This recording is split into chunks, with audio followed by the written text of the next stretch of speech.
Hello, and thank you for tuning in to Our Wee Chat, which is a brand new podcast series in which I'll have a blether with talented and interesting guests from all different walks of life as you share their stories with us to entertain, educate, or perhaps inspire. Joining me today is a man who I've known for close to 2 decades, and he's a part of the Hibs Ramble Podcast. It's Mr. Craig Leitch. Craig, how are we doing? It's quite an introduction. I'm not sure what category I fit into, whether it be inspiring or. But no, it's a lovely introduction, mate. Thanks very much for having me on. Thank you. I'm hoping this one will be a bit of an entertaining podcast, certainly, given both allegiances. So, again, for anyone that probably isn't aware, both Craig and I have known each other since we're about 12-year-olds, 12, 13, having went to high school together. And as we grew up, obviously, over the years, been good friends. And one fixture we both loved and still do is the Edinburgh Derby. And I thought it would be good to get together and have a bit of fun as we do a bit of a preview of the game, because I don't think there's many podcasts out there. I think there's about 101 Hearts podcasts and there's about a good half a dozen Hibs, but I don't think anyone would be doing much of a preview. So I thought, let's get Craig and I together, any chance for a blether. So, obviously, before we begin, Craig, it's probably quite pertinent. I have to thank you again for agreeing to come on before Hibs played the latest match, which at the time of recording was the 4-0 home defeat to Celtic. That's probably a good place to start. So are you able to give me your kind of take on the game and Hibs' recent form? I don't know if you'll want to hear it, because I'm pretty sure I texted you before the game saying that I think Hibs have got a chance of getting something. So that shows you what my football IQ. I like to say it's quite high, but it's been tough. I think it's been very tough over the last, well, to be fair, it's been tough since, you could almost say that the malaise started when we lost the cup final with St Johnstone. That started this sort of downward trend that, you know, the club have really toiled to come back out of. I know we got to the League Cup final last season, but, you know, when you look at over the course of a calendar year, or even stretching further back, you can usually go, oh, that was good, that was good, that was good. You could probably look at maybe 2 or 3 hand-picked incidents where it's been good/enjoyable. You know, the Rangers semi-final, Motherwell away in the cup was a good, good away day as well. But other than that, there's not been a lot to shout about. You know, in that 18 months, we've went through 3 managers. By the time this goes out, we could be on to a 4th. You never know what's happening with Hibs at that. But the form's concerning. I mean, we've got 8 defeats in our last 10 games, and yet miraculously still only find ourselves 5 points off third.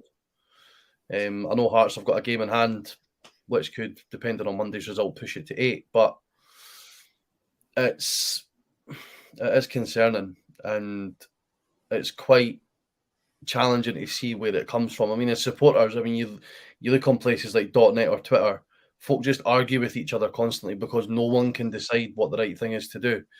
You have 100 people defending players like Joe Newell, saying his stats back up that he's really good at what he does. You've got other 100 people like me who watch it and say, no, he's not. Like, stats going to tell you the full story. So, no, it is really concerning, but the perfect chance for a pick-me-up on Monday. And we know that over the years, both clubs have went into this game feeling like there's a chance of a doing, and actually the quite the opposite has happened. So it's the worst game that we could have had at this possible time, but also on the flip side, it's probably the best game that we could have had as well. I've got something for you later on to talk about that, which might perk you up. But I mean, I'm going to take you back a wee bit in terms of recent games. Obviously, since the World Cup, it's obviously you've had kind of some up and down results since coming back. Obviously, the 4-0 win against Livingston as well, being a kind of was that last game before the Celtic game? We've played 3 since we got back: Rangers, Livingston, and Celtic. And what's kind of been the mood in terms among Hibs fans with Lee Johnson in terms of tactics and how he's approached this season? he was up against it for the start of the League Cup. I think a lot of people felt he didn't take the League Cup seriously enough, which from the outside looking in, you could probably see why, given the way that he spoke about it. You know, he almost spoke about it as a pre-season, which I suppose it is, but it's a different kind of pre-season that he's ever felt. The issue with that then becomes if he's got someone like David Gray on his coaching staff, or even Jamie McAllister, who ironically won the cup against Hibs. It never gets any easier. You know, you'd like to think that someone somewhere along those lines, even at the time, I think Craig Sampson was still the goalkeeping coach. No, he wasn't. I'm talking nonsense. He was gone by then. But, you know, there would have been players, Darren McGregor, Paul Hanlon, Lewis Stevenson, these kind of guys around the club.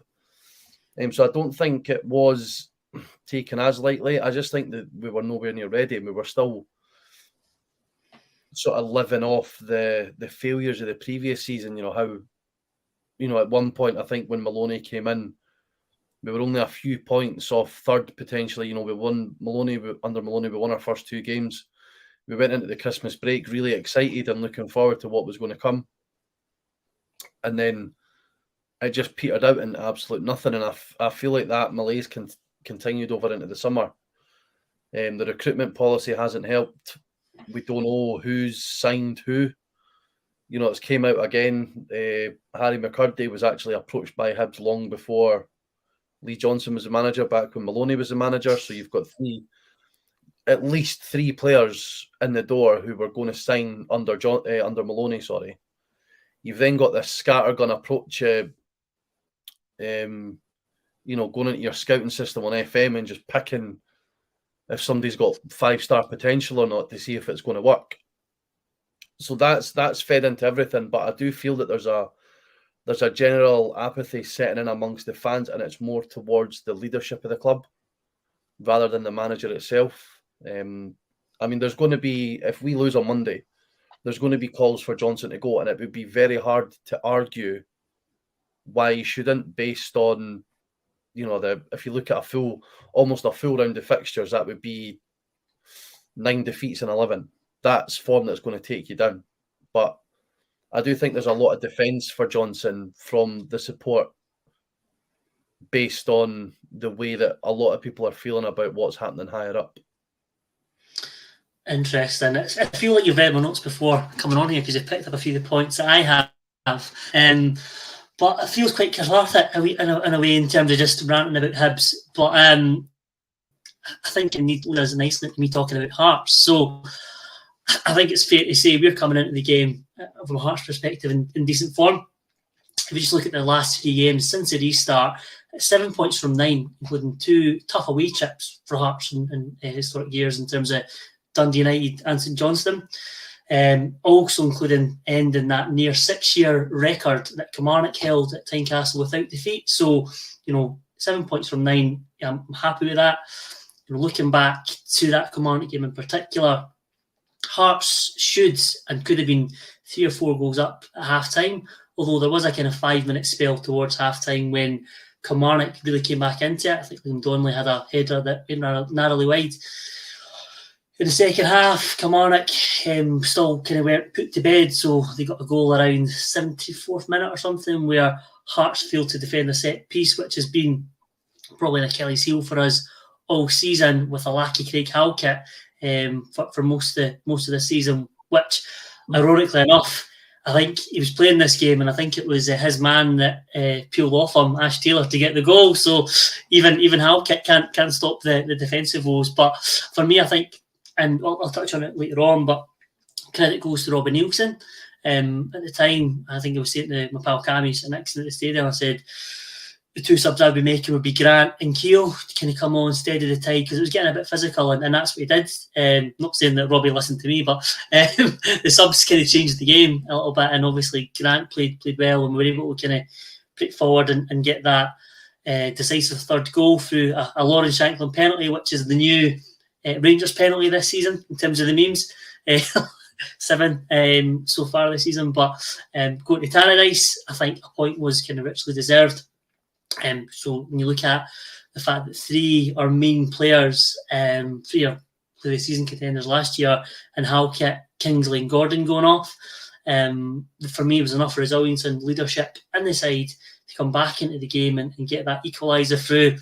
I'll say it again, Lauren Shanklin penalty, which again, if we're being honest, it wasn't a penalty, but I don't like to lay into referees, but I thought the referee in that game was quite bad for both sides throughout the game, and the less said about him, the better.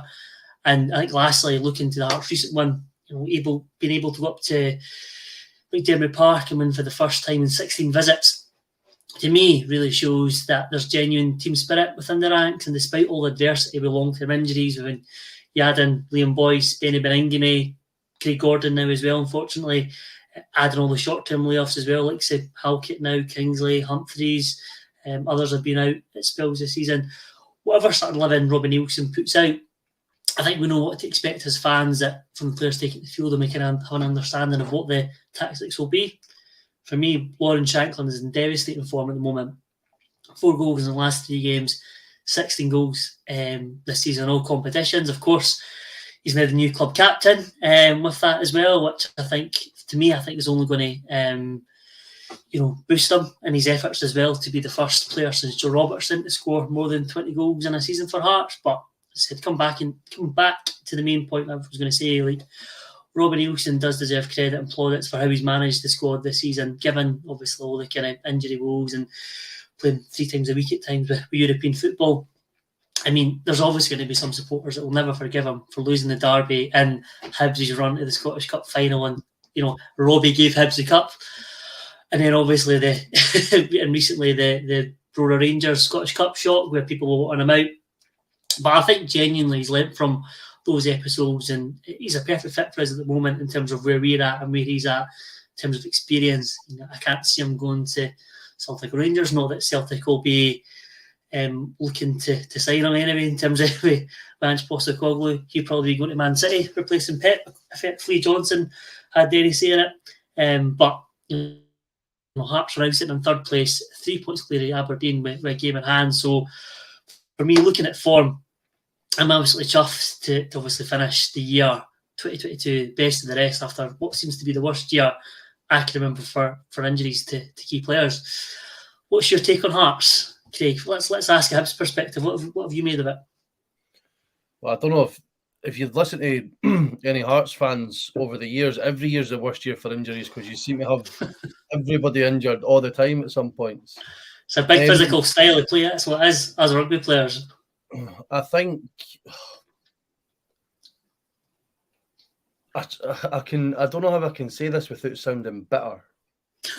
Or say it anyway, Craig.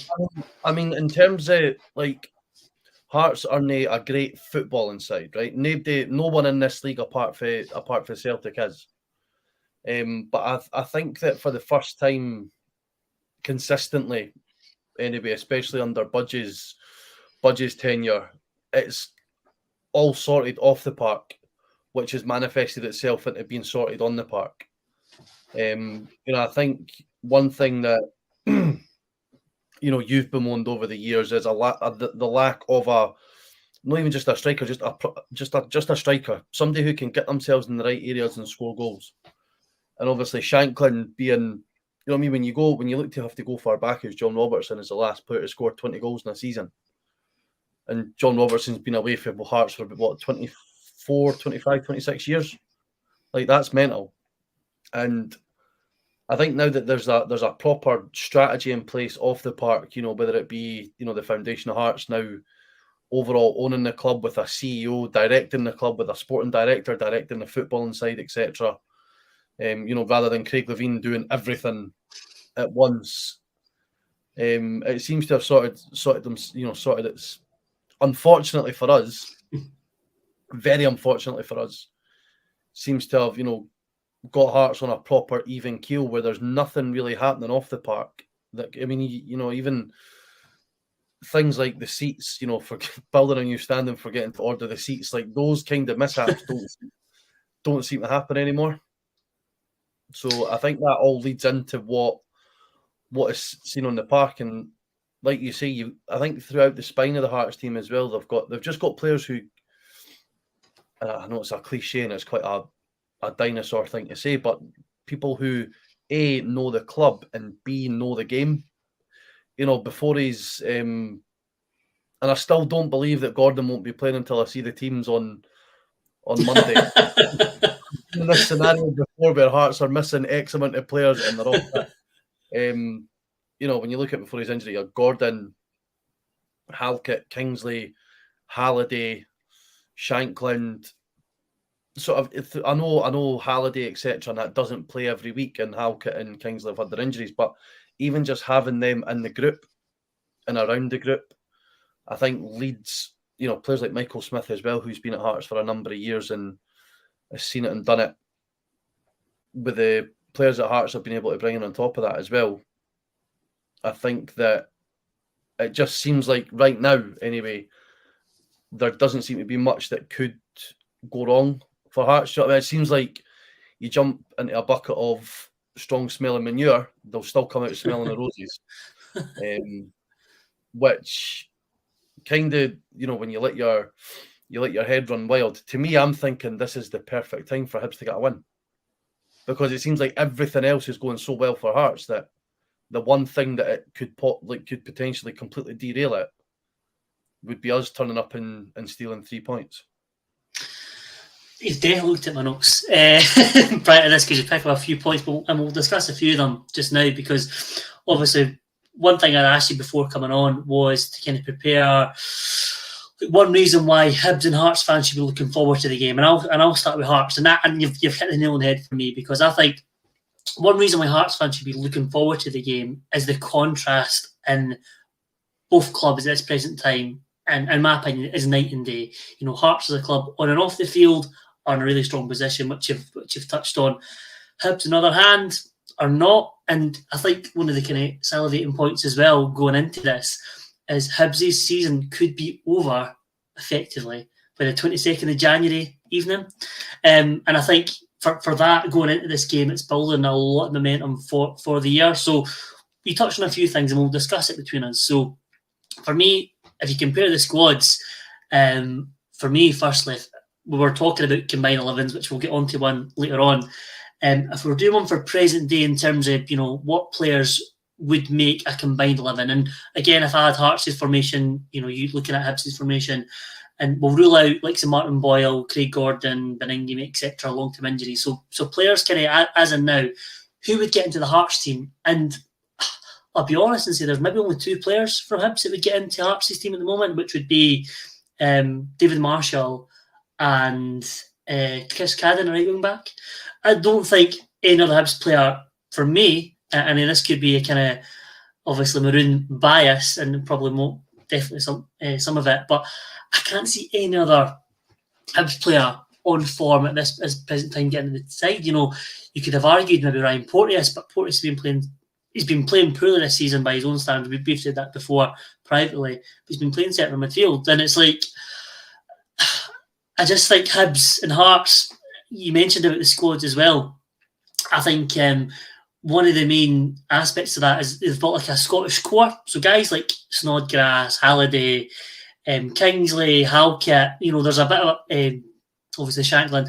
There's a bit of a kind of West Coast influence there for the guys coming through, but it's a real core and it's a real sort of, fans can identify with them. They're happy to queue for an hour and a bit at St James's Pop-Up Centre to see Beningame or Craig Gordon because the guys there are really buying into the club and really means a lot. Whereas under Caffrey, we had guys that kind of sacked off like Chuli and Avlonitis, Leonard Sowa, like guys that if they hit you in the, bump up in the street, you wouldn't know who they are, and just another paycheck to them. So I think squads, Hearts are in a good position. Looking at Hibs, I was looking a bit of it earlier on today. Like I don't really understand the policy. It's like, as you were saying, it's a bit of a FM policy where we'll try and sign a wonder kid. Like Melkerson for me is a perfect example. A year ago, it was heralded as this, multi-1,000-pound bid. Was it 200,000, 300,000, whatever it is? And significant 6 figures. Anyway. Significant, right? Where he'd never played higher than a Norwegian second tier. So he's a guy going from his bedroom in Norway, probably with boy band posters with his boy band haircut, played FIFA online with his pals, staying locally to getting shipped over to Scotland, being, this guy's going to make us fortune in years to come. We sign his pal Runar Haig, or whatever he's called, then ship him off on loan anyway to some team in Ireland. I don't get the kind of the squad balance. I mean, they've signed good players in Marshall. They've signed, I'm trying to think who else recently has been a good signing. I mean, I'm struggling. Like the guy Will Smith, the young centre half they signed on loan from Man United. They've been crying for a centre half for a number of years. He's not a sniff of the team at all. Still playing Paul Hanlon and Stevenson, who are getting carted off to pastures new. I find that totally baffling. I mean, I don't know. What's your take on the squads? Well, the thing about Melkerson as well is that he'd never even played on grass. Because obviously being in Scandinavia, it's all artificial. Yeah. But the chief executive of Bodo Glimt is a good friend of Ben Kinsell, so there's you put that 2 and 2 together. You're, to be honest, taking the glasses off completely, you're no far wrong. I mean, I think I could argue a case for players like Nisbet, McGuinness, if they were fully fit and on form. Yeah.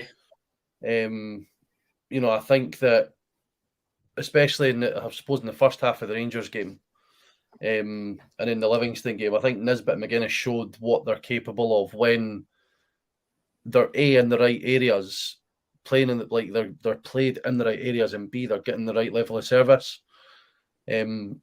But beyond that, you're toiling. Like, I'd have our high school midfield over the Hibs midfield right now, and not just because I played in it. Honestly, the makeup of the squads couldn't be any more different. I think it's not necessarily about having a Scottish core or this scattergun approach, but see, signing players like Melkerson or Tavares or even Bojang, for example, they can work when they're part of a concerted recruitment plan that is structured around bringing in first team ready players. Mm-hmm. So the example, you could compare Bojang to someone like Ivan Sproul, who over from the Northern Irish First Division, not even the Premier League, the Northern Irish First Division. And he came into an environment where there was players like O'Connor, Riordan, Thompson, Brown, Whittaker, David Murphy, Gary Caldwell. Do you know what I mean? And he can then come in and learn and make his mistakes while playing and learning alongside them. But when you've got players coming in like Bojang, Tavares, Kenny, lad Kenny as well, Wilkerson, Dimitri Mitchell, like Sylvester Jasper going back to January last year, Will Fish, like you said, like they're not supplementing or challenging. They're there, and it all goes to this whole development thing that Hibs wanted to do, which I think was the right thing to do, but we should have went for the Lowland League when the opportunity was there, because then it makes sense. It doesn't now make sense because the teams that we'd lined up the games programs with decided, we don't want to do it anymore. So then Hibs are then lumbered with an under-18s team / under-19s who performed incredibly well last season, won the league, got them, they're still in European competition now. They've got Dortmund coming to Easter Road, which will be an unbelievable experience for them. This development side was supposed to bridge that gap and let them get some form of men's football, adult football, before challenging for the first team. But now, because that games programme hasn't happened and the 19s have done so well, you've got a lot of players that are just stuck playing the reserve league every 3 weeks whenever it's on.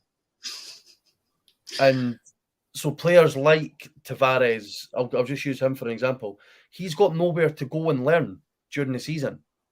He's literally training with the first team every day and not playing games against other either development players or other, teams like Hearts, for example. I'm sure when maybe if Gordon's on his way back, maybe they'll let him go with the Lowland League team for a game, just to get the feeling of the pitch again, get the ball again. We don't have that. And we're now in a situation where if you bring players like him or McGeady or even McCurdy, Melkerson, they're not nowhere near match ready because they're getting 5-10 minutes a week for Hibs first team, and there's nowhere for them during the week to top that up, get that level of match fitness. So it's, again, I'll go back to what I said about Lee Johnson. It feeds into the apathy towards the board and the way that they've ran everything, because from the top down, it's just abysmal. It's absolutely abysmal. And yeah, off the field, when you look at the commercial side and all of that sort of stuff, Hibs have never been in a better position. To be honest as well, like as I said, like some of the other things I was going to pick up was like off-field stuff, because I know you getting a few Twitter spats with people about talking about the hospitality and all that sort of stuff, and you see it's great. Like we've got a great new restaurant or hospitality, still not the best one in Edinburgh, it's still the Skyline Lounge, which is Hearts. But like obviously to Hibs, they're trying to grow that arm. But even I still think Hearts are ahead of Hibs in that regard. Like even the whole thing, like next July, where Hearts having this massive open day at Ingleston, like taking over the whole area, where obviously there's going to be, it's like a fan open zone fan day, and I'm like, it's quite an innovative thing. And again, it's probably a step up on Hibs. You know what I mean? It's probably a step up on most clubs in Scotland, to be honest, because I don't think any side does that. You know, I think there's that aspect. Even the women's team, you're talking about off-field stuff, like, or the non-mains first team, like Hearts women's teams are now for the first time above Hibs in the league table, and I think recruitment-wise, Joe Savage has put a lot of investment there, and they've got a lot of good players coming in, signing players from Rangers last season as well, Brownlee, Kira Grant, etc., that are coming on and are doing well. And again, I don't think that's no coincidence, because they're in a good place. You touched on kind of the off-field stuff, recruitment we touched on. I think for me, looking at it, it's just, again, Ron Gordon, the kind of owner's son, Ian, in charge of it. And it's a bit like, this is massively like Hearts when we had like Vladimir Romanov's son, Roman Romanov. It's just, I just look at him and I think you are a kind of, I don't know, Ron the Corner, Ron Gordon. Yeah, it's like Roman Romanov being in charge of recruitment, and I think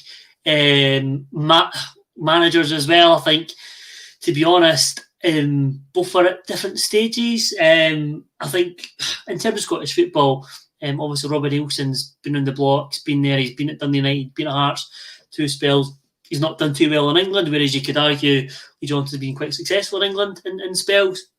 Been at Scotland before with Hearts for a brief spell, come on it for a brief spell, but I just don't think he's got a bit of a handle on the league. You know, obviously he's saying about Celtic when he played at Celtic Park, you know, go up and speak to the Celtic players, ask them what they eat, you know, study them, and then last night or time of recording, Hibs' 4-0 defeat, he's saying, oh, they're such a good side, it's only Man City or teams that I've played against are better.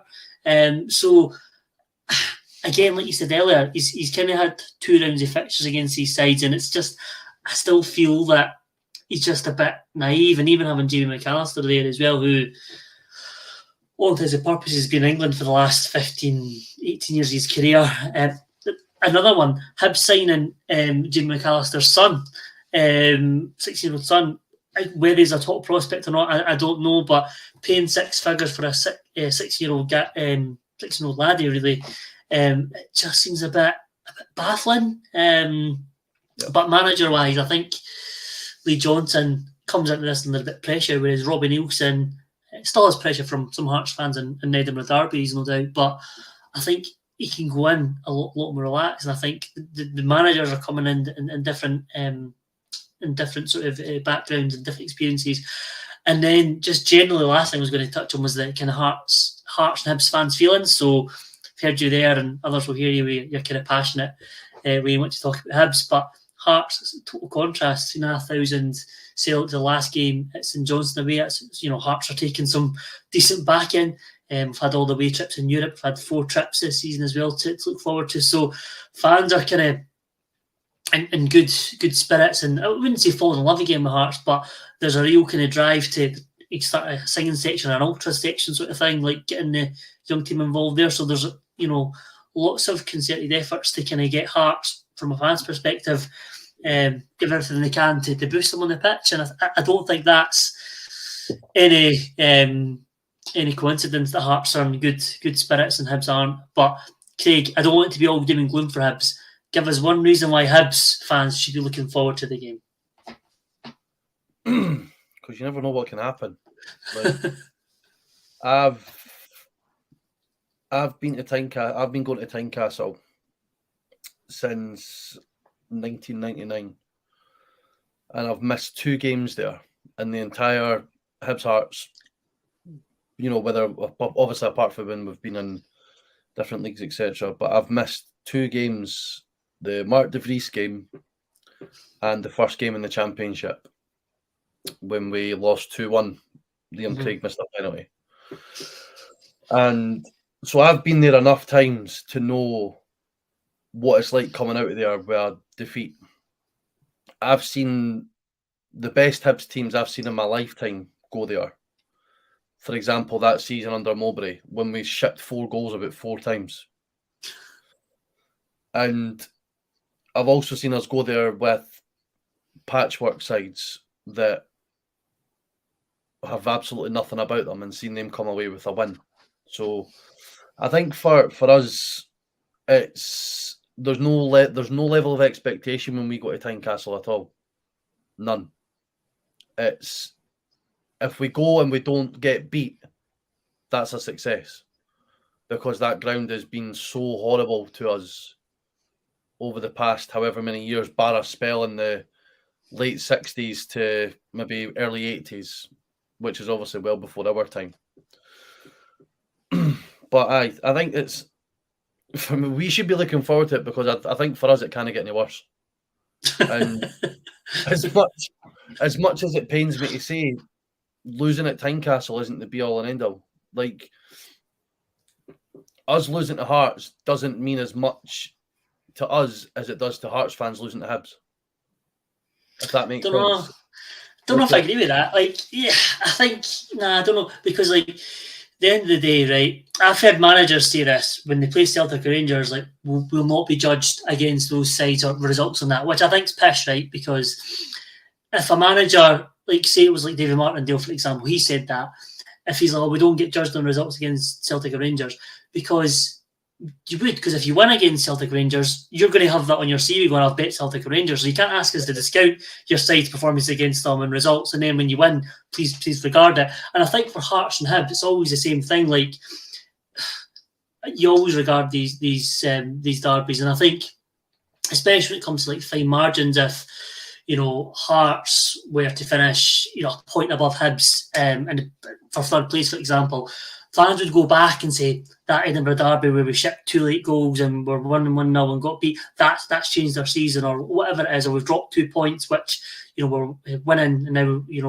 or we're winning and got a late equaliser, which Hearts have done a few times this season coming back from the brink. So I do think you are judged on it, and I do think it means a lot. And again, I'm going to go on to one thing about just a general fact about the game, which hopefully will give you optimism. But one thing which, obviously, researching for this pod, I did cover some Derby Day stats. Hearts fans love Derby Day stats. They'll get their bed sheets out and write on it, and they'll stand outside Tynecastle High School, and so basically, the New Year Derby stats are in Hibs' favour. So the New Year's Day Derby, it's not pretty reading for Hearts fans. So according to London Hearts, there have been 95 New Year derbies, so including the first, second, third, right? Overall, there's been 30 wins for Hearts, 32 draws, and 33 wins for Hibs, right? Which is quite surprising. But then when you break it down at Tynecastle, which again, this will be the 50th New Year Day derby game at Tynecastle, the record for Hearts and Hibs is 49 games played. Hearts wins 14, draws 19, Hibs wins 16. So when you look at it, right, there is only a 1 in 4 chance Hearts will win the game on Monday, going by New Year's Day derby records. But then overall, I think the stat is something ridiculous, where if I can find it. Where have I got it? Yeah, it's here. The overall at Tynecastle, and obviously not including just New Year's Day derbies, 169 games played, 79 wins for Hearts, 51 draws, 39 wins for Hibs. So you can see there that Hibs, by that stat, overall, if say it was like in March or April, I would say Hibs have got a 1 in 4 chance of winning that, because I think the record's 23% or something. Whereas New Year's Day, I think they've got almost 40-45% chance of winning it. So I think stats-wise, it backs up. Give you some more stats to kind of.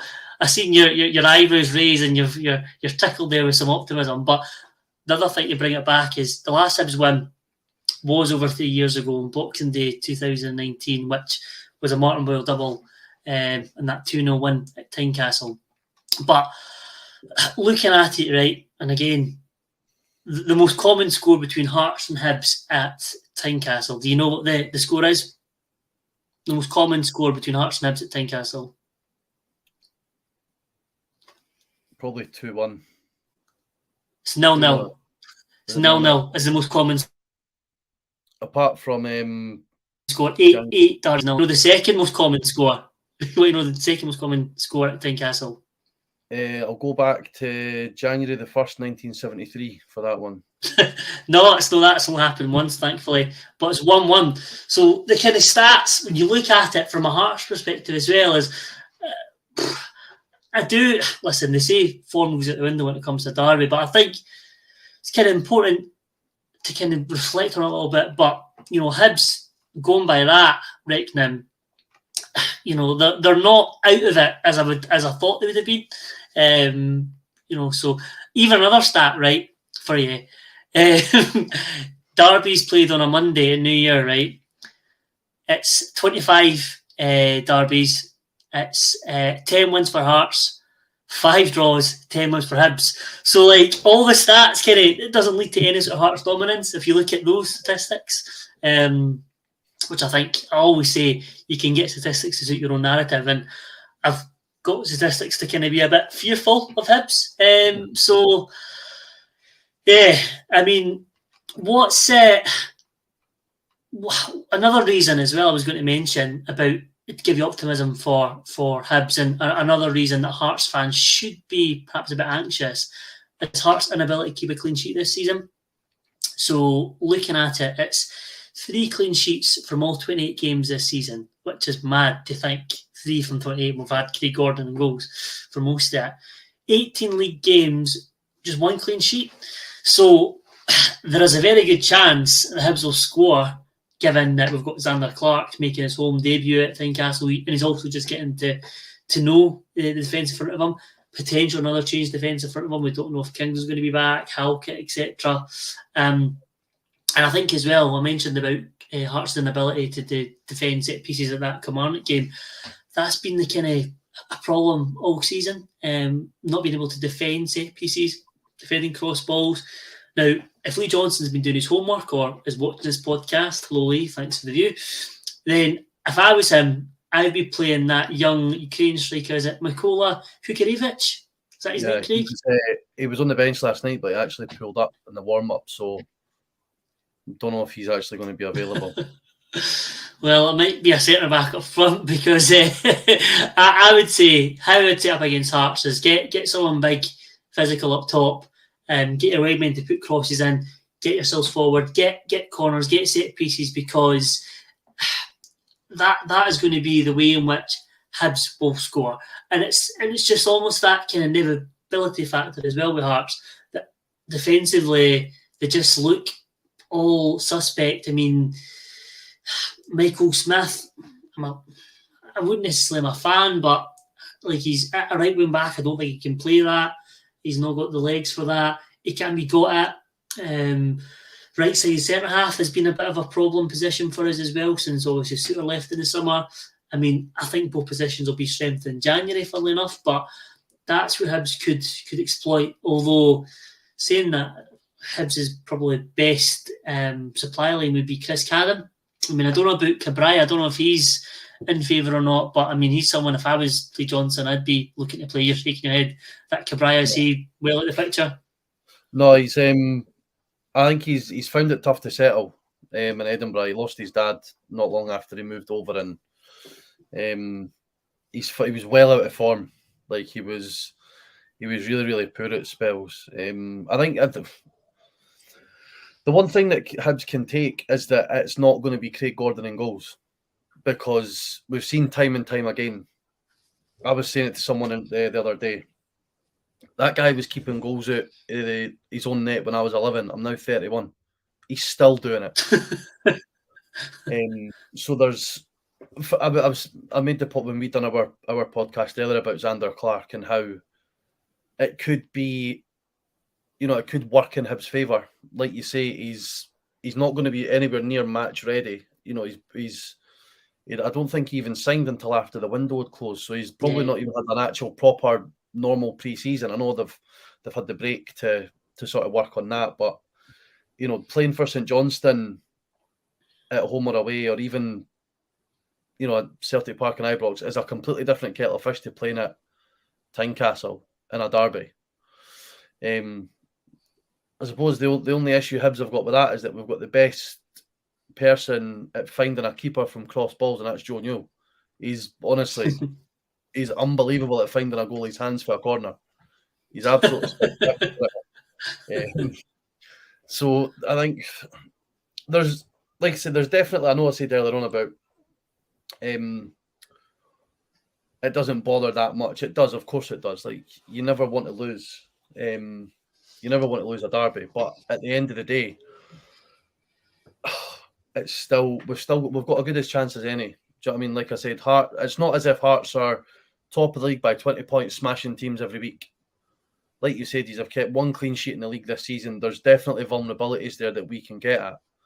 And I actually think that for once, the tightness of the Tynecastle pitch will probably suit us, because we've not got any searing pace. So it might just be the case for Cadden on the one side, or I would be surprised. I wouldn't be surprised to see McGeady play, if I'm being totally honest, because I think he could have that wee bit extra to unlock the Hearts defence and get those balls in the box, and it would maybe free up McGuinness to play a bit more centrally as well and make those sort of third man runs for midfield and go beyond who I would expect to be Kevin Nisbet up front. McGeady will get a good reception at Tynecastle. He'll get a good reception. I like it that I got. But there's definitely, it's not all doom and gloom. We're still, if we win this, I think the narrative around our season can completely change. It puts us 2 points behind Hearts, even though Hearts would have that game in hand. And it would, do you know what I mean? It could, the Hearts support, not probably the loud majority, but that loud minority would immediately turn on Nielsen again. Despite the fact that everything Nielsen's done since he left, came back, everything that Hearts achieved last season, there's still that, you just know it's going to happen. One defeat against Hibs, and there'll be a I don't know what you'd call a gaggle of like a group of jambles, a gaggle of jambles. They would turn, and maybe that's also something Hibs can use to their advantage. Whether the Hibs players themselves sense that and know that, maybe like Hanlon, Gray, etc. can really say that, because I think we can. There's a high level of expectation when it comes to beating Hibs from Hearts, and if we can frustrate, keep things quiet, that famous Tynecastle atmosphere will turn from singing to groaning, and I've been there enough times to hear it happen. It's just whether we get the chance to do that, because defensively ourselves, you've seen it last night. Kyogo could have ran from my seat down and all the way through, and nobody would have picked him up for the gap that was between that Hibs defence. So, like I said, that could also help us, given that Tynecastle pitch is a lot tighter than Easter Road. Is that your biggest concern going into the game in terms of the reason to be anxious or nervous, in the sense that defensively you are not that great yourselves at the moment, or what's the biggest worry bead for you going into the derby?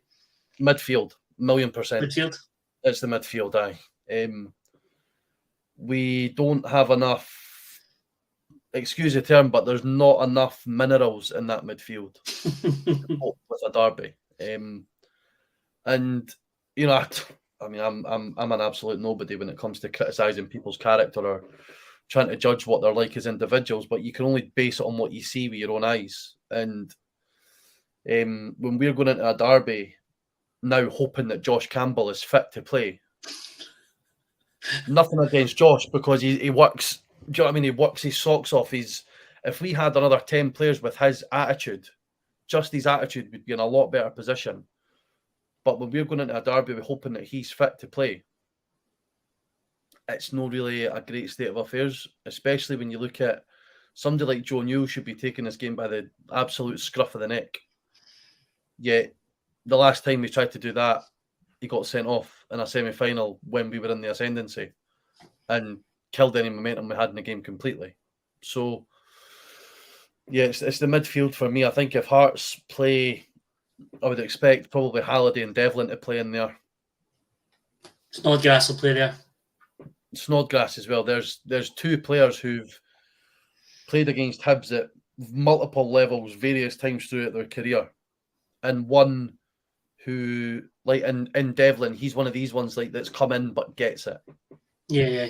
When we had players like McGinn and Marvin Bartley, Liam Fontaine, etc., that come in and they just get it. And it's hard to explain what get it means to those who, maybe didn't understand it even with their own clubs, but they just almost immerse themselves in the fabric of the club, whether it be from doing all the meet and greets to going and taking selfies with fans before the game while they're warming up, or just showing up. They fist pump the crowd when you win a throw in, they win a corner. It's those, and I mean, it actually sounds incredibly daft when you talk about it like that as a grown man. But those are the things that get you going on a derby. Do you know what I mean? Those are the things, like you can tell that first crunching tackle, the first corner, the first free kick in an attacking area, the first save, the first shot, whatever. There's going to be a roar. And players like Devlin Halliday, they know how to set the tone for things like that, whereas I don't think we've got the players that can. Yeah, I mean, looking at the Hibs midfield, again, I'm not convinced. I mentioned that boy Noah Kenny and stuff. I'm not a massive fan, but I think if Lee Johnson, you want to play him purely for the physicality aspect that he's got. Not a good player, but you've seen when Dundee United got physical against Hearts, Livingston got physical against Hearts as well, that they'll get results against you. So, that's going to be an interesting matchup in the midfield. I think Snodgrass has been arguably Hearts' best player this season, and as I said, I expect him to, if he's up against Newell, if he's up against Campbell, whatever, I would expect Snodgrass, and if it's Devon, probably, I'd expect him to dominate that midfield. But it depends if he goes with a 3 in midfield for Lee Johnson or sticks with a 2. But yeah, I mean, moving on, in terms of any other interesting aspects to the game, it's probably going to be the first Edinburgh Derby. I don't think the previous semi-finals at Hampden was with VAR, but this will be the first Edinburgh Derby with VAR. And again, I think it's just potentially, especially how the referees are using VAR this season, how it's been implemented in Scotland, I can see VAR being used in the Edinburgh Derby. I don't know, what's your thoughts going into the game with VAR possibly for you or against you? Well, we had an instance last night where I think it appeared there could have been a handball in the Hibs penalty area, and Celtic ended up getting a throw-in, and they took the throw-in too quick, and the ref told them to take the throw-in again so they could go back and review what had happened. Which, if they've restarted the game, that's it. Tough shit. Like, the incident's happened, it's done and dusted. And then you see the instances where, we should have had a penalty at Ibrox, we didn't get it. And then, like you say, you go through the Dundee United game. Like, everybody's got their own opinions on it. I don't understand how the referee overturned the penalty decision on Gordon based on what he awarded for Hearts later on. Yeah. I don't see how that. I mean, I can only assume that he's seen how seriously injured Gordon was and thought, I'm going to have to find a way to overturn this, because that he won it first though. He won the. When you watch the replay, he won the ball first.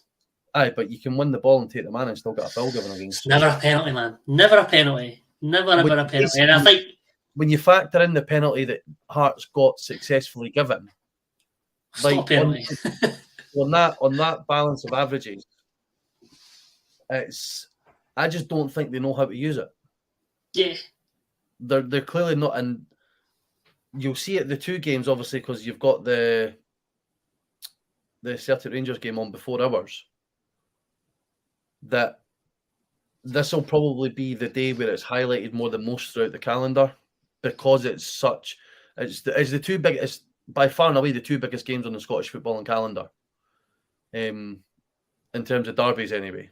And it's that feeling of, like you say, Hibs are more than likely going to. I mean, if we can go there and score with Dre Wright last season, we can go there and score this season. But is it going to be that feeling of us all going mental and then waiting and waiting and waiting while they try and draw an imaginary line to find out if somebody's offside by the thread of their lace or not? I think it's a good thing for the game, but only if the referees need to be full time for it to work. But that's another story for a different day. But listen, mate, I'll take anything. I'll take absolutely anything. Point. Not a contentious VAR decision in our favour. Give me it. Give me it all day, every day, so I can screenshot whatever the decision is and send it to everybody constantly. Finally, just in terms of the game itself, what is your predictions in terms of the match result? I can't. My heart says a Hibs win, of course it does. But that's why I listen to my head and not my heart, because my heart usually lends me a bit disappointed. Now, I think it'll be, like you say, the most common scorelines 0-0 or 1-1. I think it'll be a draw. I think it'll likely be a Hearts dominated draw in terms of, maybe not in terms of chance. I think eventually it'll come to the end of the day, we'll just cancel each other out. Like I said, as the position that Hearts are in the league, they're not blowing teams away. And the fact that they're not blowing teams away and they're still quite suspect defensively. Still winning, though. No, yeah, of course. But I just think they'll be, like, when they're sitting in the air on Derby Day, I just think it'll lead to the two teams cancelling each other out. So I think it'll be a score draw. Hopefully Hibs either, well, if it's got to be a draw, Hibs will have to score first to equalise. That's the only way it can work. I've not had limbs in the Roseburn end for a while. And limbs in the Roseburn end is the best set of limbs that you can have. So as long as we get an equaliser or take the lead, that'll do me. As long as we don't end up losing the game, because then it'll be pointless. I think it'll be another close game, but I think 2-1. I think someone like Shankland will score. I don't know if it'll be a penalty, but I think he'll score. So now being club captain, now chasing Robbo's record as well, and just again probably for next year trying to get back in the Scotland squad. I can see him scoring. I don't know whether it'll be the winner or be the opener or whatever. See him scoring, and I see probably an unlikely Hearts scorer winning it for us. So it could be someone like Alex Cochrane, or could be Toby Civic, like someone kind of that when you put build the bets, whatever, and bet responsibly and safely if you're that way inclined.